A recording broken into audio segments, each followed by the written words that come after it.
Welcome to another episode of China Update, where I provide you guys with the most up-to-date political, economic and geostrategic analysis on the world's number 2 economy. My name is Tony. Let's jump in. Okay, happy Friday everybody. I hope you had a productive week and are ready for the weekend ahead. Today we have a very large episode. It's been a big week in EU-China relations, and today's video will focus on developments in this critical space, as well as an update on China's financial systemic risks. For those of you who are only interested in the financial risks part of the video, you can see the chapters below and you can skip straight to that part. For everyone else, let's jump in. Yesterday, Thursday, French President Macron met with General Secretary Xi Jinping in Beijing. Ukraine is a major objective for the French leader. Before leaving for the state visit, Macron had expressed in Paris that, quote, China, with its close relationship with Russia, which has been reaffirmed in recent days, can play a major role, end quote, adding, quote, do we agree with everything in China's plan? No. However, it shows a will to play a responsible role and try to build a pathway to peace, end quote. Here referring to the so-called 12-point peace plan unveiled back in February. US-based New York Times also reported earlier this week, citing an unnamed French official as expressing, quote, only China can have a game-changer effect.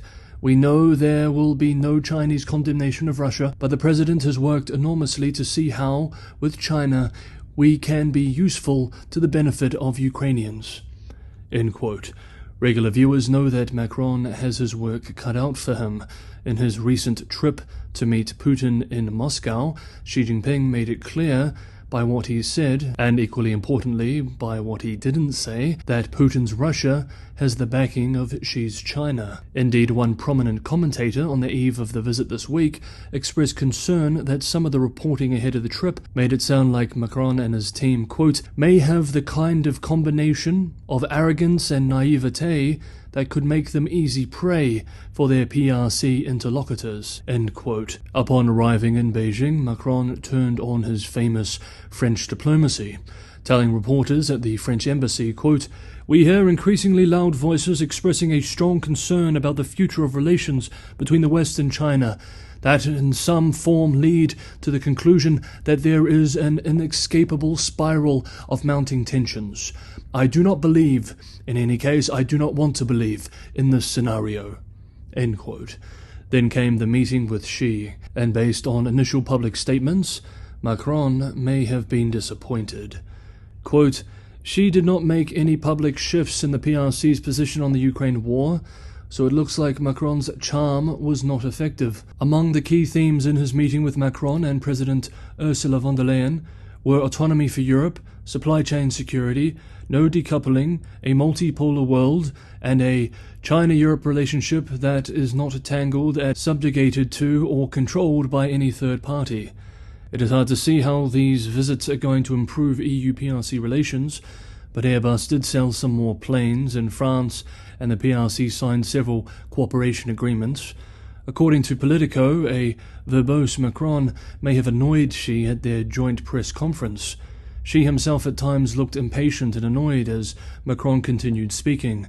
The Chinese leader heaved several deep sighs and appeared uncomfortable as Macron addressed him directly, end quote. At the start of their meeting, outside the Great Hall of the People, Macron told Xi, quote, the Russian aggression in Ukraine has dealt a blow to international stability.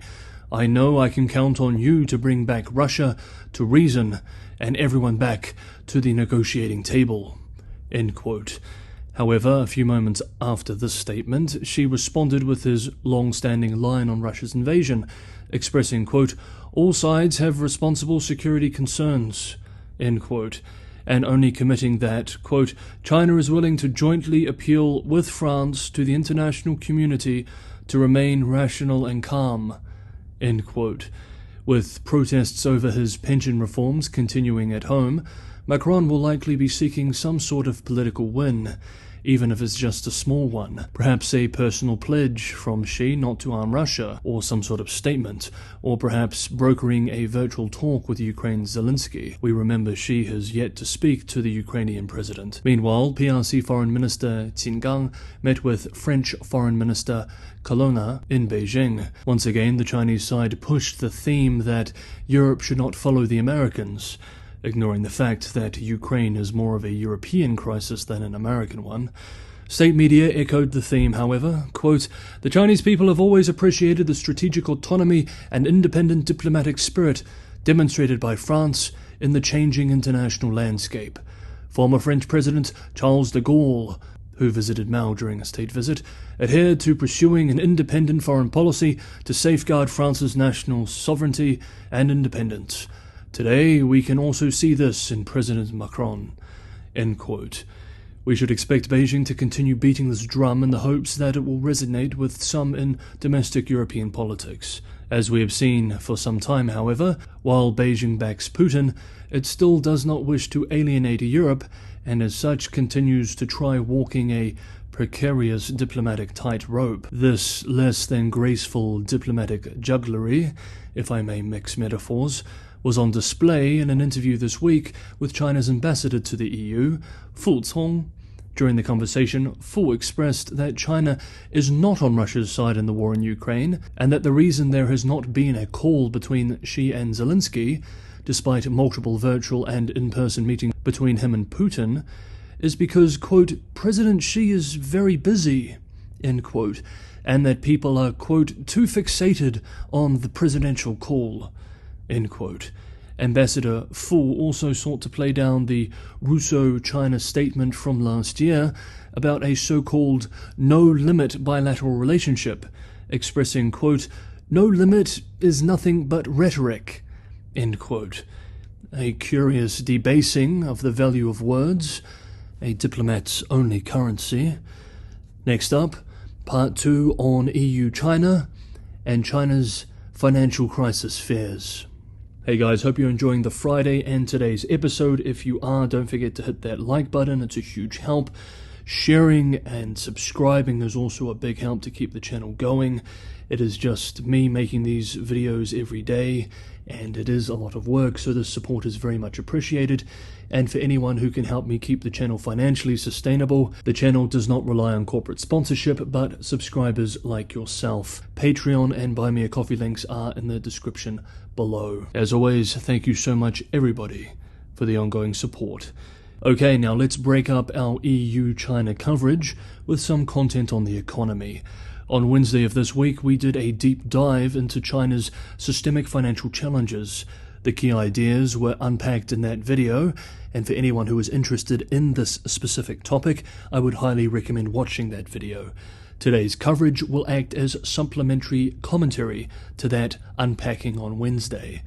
Yesterday, US financial media outlet Bloomberg wrote that investors are becoming increasingly worried about China's provincial government debt burdens. This week, Goldman Sachs, for example, estimated that local government debt is likely at $23 trillion, or 126% of GDP, if off-budget borrowing by local governments are included.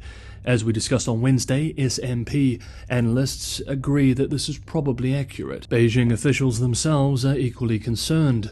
This week, 3 officials from the People's Bank of China, China's central bank, wrote in state-run financial publication China Finance that China, quote, "must accelerate legislation of the Financial Stability Law and improve other legal arrangements designed to prevent and dispose of financial risks," end quote. However, officials continue to debate how to respond to this challenge.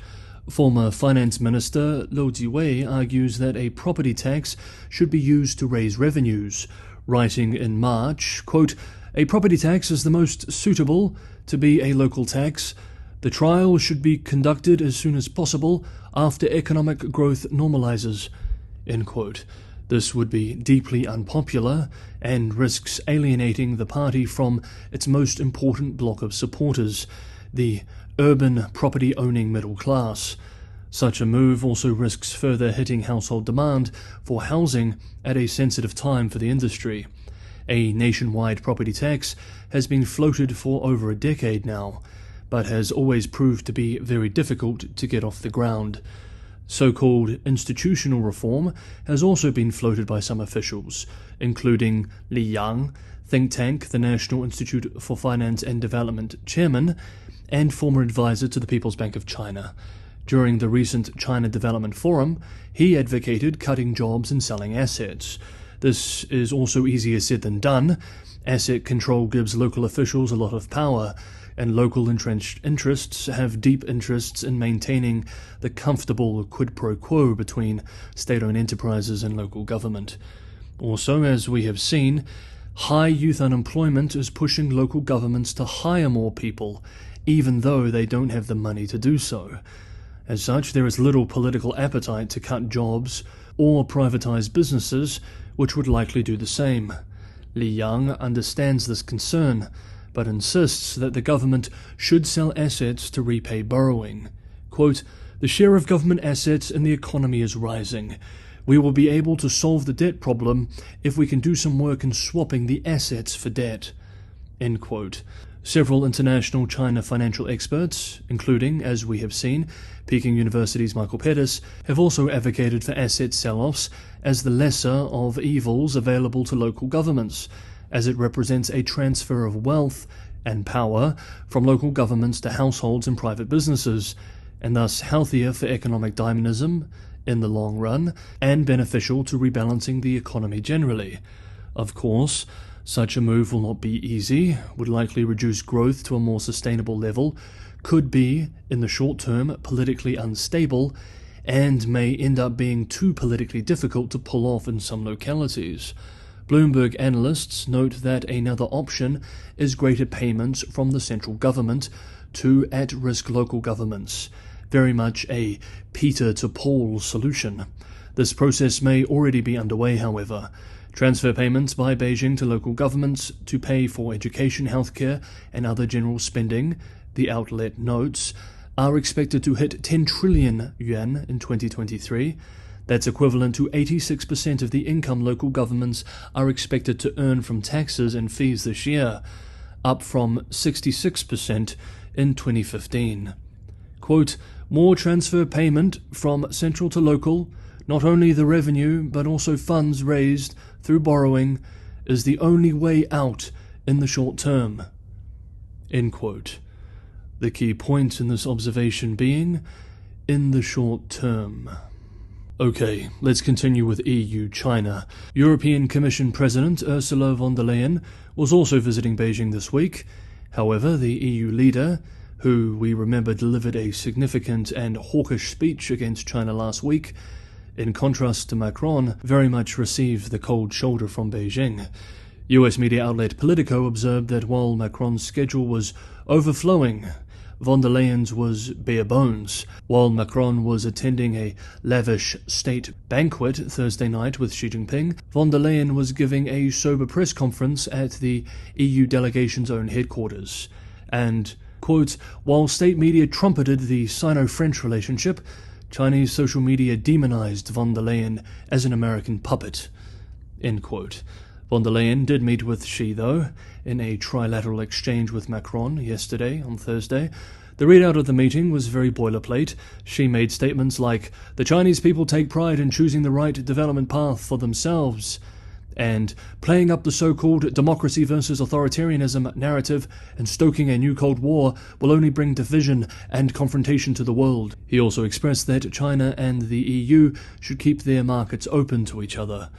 After the meeting, speaking to reporters, von der Leyen signalled that the massive, comprehensive agreement on investment deal is, as suspected, likely dead in the water, admitting that the agreement didn't even come up during the meeting. The European Commission President also said that she had expressed that he would give Ukrainian President Zelensky a call, quote, "when the time was right," end quote.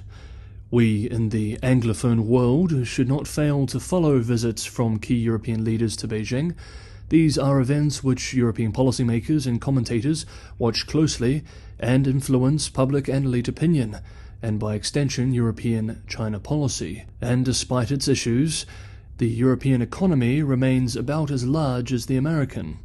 How are Europeans discussing these visits then? Let's look at a few commentaries from this week to end today's video.